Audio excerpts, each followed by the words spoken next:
internet, terutama di Pulau Jawa ya. Pulau Jawa itu desa-desa, gunung-gunung sudah ya. Sumatera juga, Kalimantan, tapi di banyak daerah memang suka. Itu jelas, itu jaringan itu penting sekali ya. Dan yang kedua peralatan ya. Ya dosen dan ininya muridnya itu harus punya peralatan. Peralatan smartphone dan laptop sebenarnya. Nah itu. Dan yang ketiga juga itu media pembelajaran. Saya dengar itu kalau kita di sini, apakah kamu sudah ini belajar secara online, digital? Sudah. Pengertian digital, sudah digital menurut dia ini Zoom.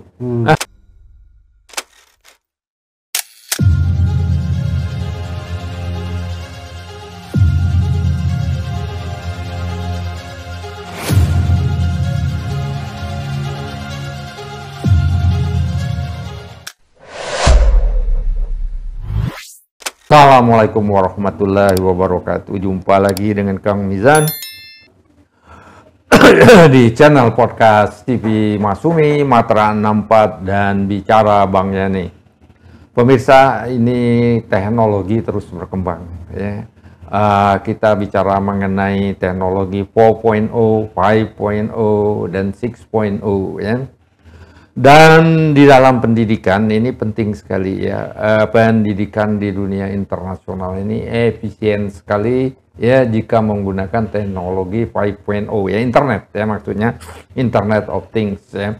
Tapi masalahnya ya, kita baru terbangun perlunya ini pendidikan e-learning ini ya, remote education atau pendidikan jarak jauh ini ketika COVID ya, COVID tahun 2020. Tapi sayangnya ini Kementerian Pendidikan ya, kalau menurut saya ya, Mas Nadiem itu walaupun dia mungkin orang teknologi AI, gagal ya membangun pondasi pendidikan digital ini. Buktinya ya, sampai sekarang ini universitas-universitas itu, baik negeri maupun swasta ini, lebih banyak mengadakan pertemuan-pertemuan ya, pembelajaran onsite. Itu anak saya itu di salah satu perguruan tinggi di Jogja ya, yang berprestasi tinggi itu, semuanya onsite. Itu. Kemudian kemarin kita ada tamu lagi ya, tamatan S2, S1, S2 di Jawa Tengah juga. Saya ngobrol ringan, dia bilang semuanya onsite. Nah ini sudah ada di studio kita untuk membahas masalah ini adalah narasumber yang biasa ya, Profesor Dr. Chandra Emirullah ya, alumni Harvard University, University of Southern California, dan pernah menjadi dosen di Universitas Utara Malaysia. Juga pensiunan Kementerian Keuangan sama seperti saya. Ini Chandra ini juga mengajar juga ya pasca COVID ya 2020 di Universitas Swasta Terkemuka di Jakarta. Ini bisa jadi bagi pengalaman juga. Kemungkinan di universitas besar ini juga belum banyak menggunakan teknologi pendidikan digital, e-learning ini. Assalamualaikum Pak Chandra. Waalaikumsalam warahmatullahi wabarakatuh. Ini gimana ini? Kita ini tertinggal sekali ini, kira-kira apa yang menjadi sebabnya? Ya, kalau kita amati tentang pendidikan yang berbasis digital di Indonesia, memang kalau kita bandingkan dengan negara-negara lain ya, seperti Malaysia, Singapura, bahkan Thailand ya, mungkin kita masih ketinggalan ya. Oh, kita tertinggal ya, bahkan dengan Malaysia sendiri. Iya, betul. Oh, jadi kalau Thailand juga kita tertinggal juga. Kalau di Malaysia, apalagi Singapura itu kan melek digitalnya itu sudah sangat tinggi ya. Jadi termasuk yang murid-murid ya. Ya kenapa? Karena mereka punya infrastruktur yang bagus untuk internet ya. Karena murid-murid di sana itu bisa mengakses internet di mana saja, hampir di semua tempat ya. Anywhere. Ya. Anytime. Nah, sedangkan kita waktu COVID kemarin kan kita masih banyak mendengar cerita bahwa banyak anak-anak murid yang harus naik ke gunung untuk mendapatkan sinyal internet ya. Nah, ini berarti banyak daerah-daerah kita itu yang belum punya jaringan internet ya, sehingga untuk belajar secara jarak jauh lewat online, misalnya Iya, kan iya. mereka kesulitan ya. Nah, selain itu juga, selain infrastruktur internet yang terbatas, Iya, iya. banyak masyarakat kita yang masih belum mampu untuk membeli smartphone Iya, iya, atau iya. Oke. telepon pintar ya, Iya, iya, iya. bisa menggunakan internet ya. Iya, iya, iya. Karena keadaan ekonominya ya. Iya, Jadi, iya, iya. padahal kan smartphone itu atau telepon pintar itu sangat penting Iya, iya, di iya. zaman sekarang ini bagi orang-orang termasuk murid-murid untuk Iya. mengakses pendidikan ya. Iya, Karena iya. pendidikan sekarang bukan hanya lewat tatap muka, tapi juga bisa didapatkan secara online ya. Iya, iya, oke. Nah, kalau pengamalan saya di Malaysia waktu kalau tidak salah waktu ada kampanye pemilu di Malaysia itu Perdana Menteri Najib itu malah mengalokasikan sebagian daripada APBN-nya untuk disumbangkan kepada murid anak-anak yang membutuhkan smartphone ya. Iya, iya, iya. Jadi mereka memberikan uang kepada anak-anak untuk membeli smartphone Iya, iya, atau oke. telepon pintar ya. Jadi ini memberikan tanda bahwa Iya. telepon pintar itu sangat penting untuk Iya. pendidikan anak-anak, sehingga Oke. pemerintah Malaysia sanggup untuk mengalokasikan budgetnya untuk membeli smartphone itu. Iya, oke. Nah, kalau kita kan belum, pemerintah Iya, belum oke. sampai ke situ. Oke. Bahkan untuk membangun infrastruktur internet aja masih belum Iya, iya. belum mencapai keseluruhan daripada Betul, Indonesia iya. ya. Ya. Betul, saya sepakat itu pondasi utama dari e-learning ini atau pendidikan jarak jauh ini adalah internet. Dan Indonesia belum seluruhnya, tapi mungkin sudah cukup katakanlah 80% ya, 85% yang terjangkau dengan internet, terutama di Pulau Jawa ya. Pulau Jawa itu desa-desa, gunung-gunung sudah ya.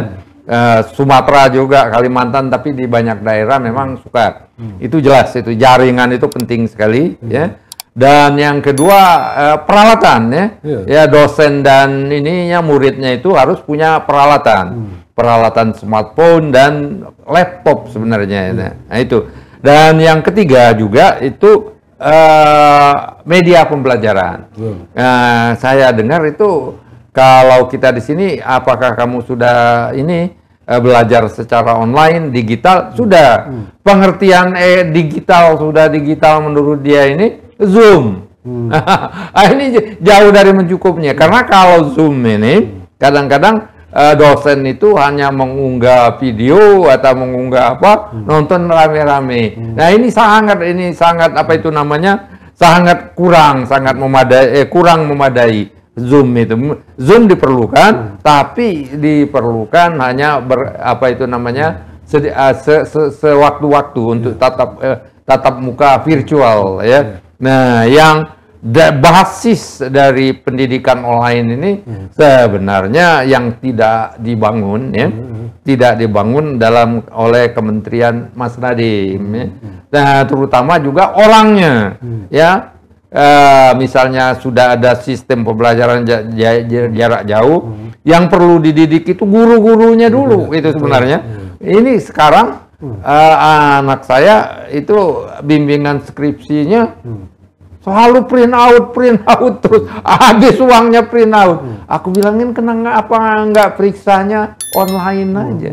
Periksa itu kan lebih aman. Di Microsoft 365 apa itu gampang sekali meriksa online dan jejaknya gampang. Nggak tahu dosennya dia bilang mau print out. Nah ini gimana Pak Chandra mengatasinya? Ya, kembali kepada pendidikan berbasis digital itu memang selain daripada infrastruktur, kemudian smartphone atau laptop atau mungkin tablet kayak gini ya. Jadi kan merupakan sarana pokok ya. Ya selain itu juga sarana untuk pendidikan online itu mungkin bisa menggunakan selain Zoom, yaitu Learning Management System ya. Betul. LMS ya. Jadi yang sudah banyak digunakan di universitas ya. Nah, jadi kalau misalkan pemerintah ingin memperbesar jangkauan pendidikan, ini kan bisa menggalakkan pendirian universitas digital ya, seperti yang banyak yang sudah ada di Indonesia, tapi masih terbatas ya.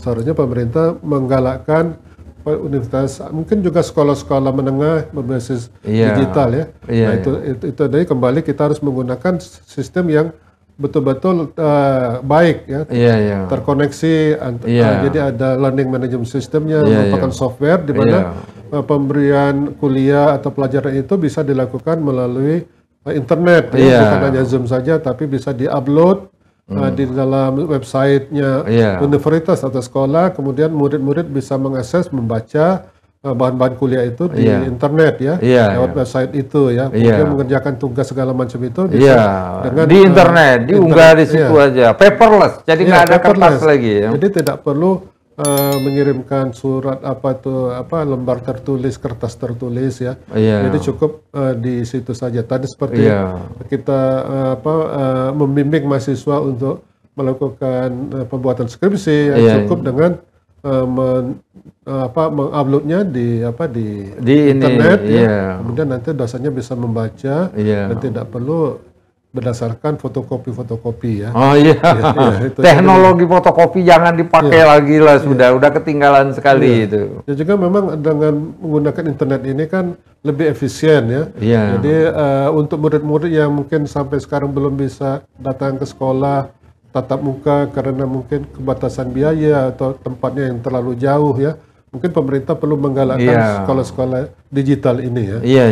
Jadi dengan demikian makin banyak murid-murid kita, anak-anak kita yang bisa menjangkau mendapatkan pendidikan. Tapi itu tadi mereka harus dibekali dengan smartphone, kemudian infrastruktur internet, kemudian guru-guru yang bisa memberikan pendidikan secara digital. Kemudian pun alatnya, aplikasinya, dan kurikulumnya. Iya betul. Dan saya sangat sepakat sekali. Dan kalau saya dengar ini, kalau ditanya universitas itu, kita udah punya LMS, dia bilang. Apalagi perguruan-perguruan ini, tapi nggak digunakan. Nah, ini sayang sekali. Menurut saya nggak digunakan dua itu tadi. Dosen-dosennya itu nggak dibuat terlatih ya, buat betul-betul terlatih piawai. Ya menggunakan teknologi learning management system ini ya. Dan yang kedua ini kendala peralatan. Kendala peralatan ini memang sebagian ini mahasiswa kita yang nggak mampu untuk beli smartphone apalagi laptop ya, banyak yang, dan ini harus diatasi. Uang kita banyak sebenarnya, anggaran pendidikan besar. Dan ini menjadi keprihatinan kita bersama. Kita jauh tertinggal dan ini sangat efisien karena akan mengurangi biaya dan mencerdaskan lebih tinggi gitu ya. Ya saya kira demikian. Jadi pemerintah perlu memikirkan lagi bagaimana memperluas pendidikan digital di Indonesia supaya anak-anak yang belum tertampung di sekolah, yang menganggur, mereka bisa mendapatkan pendidikan yang baik ya. Baik di tingkat universitas maupun di tingkat sekolah menengah. Jadi bisa mencapai mereka yang belum tertampung. Kan sekarang ini kan Presiden Prabowo akan membangun sekolah rakyat untuk anak-anak miskin ya, yang betul-betul miskin ya. Malah mereka akan ditampung dalam suatu pemondokan ya, asrama. Nah ini kan memerlukan biaya yang cukup besar ya. Tapi kalau mereka diberikan pendidikan digital, pemerintah cukup memberikan bantuan berupa smartphone atau telepon pintar kepada anak-anak murid itu, dan mereka diberikan insentif untuk belajar dan juga ada guru-guru yang siap untuk memberikan pelajaran. Mungkin mereka tidak akan terlalu ketinggalan dengan murid dengan rekan-rekan mereka yang bersekolah di sekolah negeri atau sekolah swasta yang tatap muka ya. Jadi paling tidak bisa mengurangi banyak orang yang menganggur karena tidak sekolah. Gitu. Jadi jaringan internet kita memang terus bertambah bagus ya, bertambah baik, dan kita himbau ya kepada pemerintahan Prabowo ini ya untuk memanfaatkan dan mengembangkan lebih lanjut ya pendidikan digital ini dalam bentuk LMS. Itu semuanya sudah ada, tapi masalahnya nggak dipakai. Yang dipakai hanya Zoom aja. Jadi nobar, nonton bersama. Dan yang kedua tadi, ya dosen dan gurunya perlu yang pertama mendapat perhatian supaya mereka paham betul menggunakan LMS ini. Dan yang ketiga tadi, ya dibuat suatu kebijakan sehingga semua mahasiswa dan siswa itu dapat mengakses smartphone atau laptop. Nah, dengan ini kita bisa mengurangi ketertinggalan kita, bahkan dengan negara-negara tetangga seperti Malaysia dan Thailand. Kalau Singapura ya udah lebih jauh lagi. Ya kalau dibandingin negara-negara maju seperti Amerika, ya, Australia, ya kita memang jauh lebih tertinggal. Tapi ya lebih baik kita terus berusaha untuk mengejar ketinggalan ini daripada tidak sama sekali. Betul. Kalau tidak sama sekali berapa puluh tahun lagi kita akan tertinggal, ya. Dan orang teknologinya udah makin maju, ya, inovasi udah lebih tinggi lagi, kita masih di sini aja. Ya, apalagi sekarang kan zaman artificial intelligence. Artificial intelligence ini akan menggantikan fungsi manusia nantinya. Iya, iya. Nah, jadi kalau sumber daya manusia kita tidak disiapkan untuk mempelajari artificial intelligence ini, maka kita akan ketinggalan jauh dari negara-negara lain, ya. Nah, ini akan sangat membahayakan, ya, eksistensi negara kita, ya. Karena artificial intelligence ini bukan hanya di dalam bidang pelajaran, bidang keuangan, tapi juga produksi, ya, pertahanan, banyak, ya. Segala aspek, ya. Jadi dengan adanya kemajuan pendidikan digital ini akan membantu anak-anak kita untuk mempelajari artificial intelligence yang sebentar lagi akan menjadi artificial general intelligence, di mana manusia berupa robot akan menggantikan manusia seperti kita ini, ya, nanti. Nah, ini kan akan membahayakan. Jadi lebih baik pemerintah memperhatikan bagaimana mencerdaskan anak bangsa dengan meningkatkan level daripada digital literasi mereka, supaya kita bisa bersaing dengan negara lain. Demikian pemirsa, kita harapkan pemerintahan Pak Prabowo ini meningkatkan digital literasi kita dengan prioritas utama, ya, maksimalisasi utilisasi LMS yang sudah ada. Ya, kemudian guru dan dosen itu diprioritaskan untuk biasa menggunakan LMS, dan kemudian perlu diberi dukungan sehingga semua yang terkait, baik dosen, mahasiswa maupun pelajar, mempunyai akses penuh, ya, terhadap peralatannya, smartphone dan laptop, ya. Demikian, mudah-mudahan bermanfaat, ya. Wabillahi taufik wal hidayah. Wassalamualaikum warahmatullahi wabarakatuh.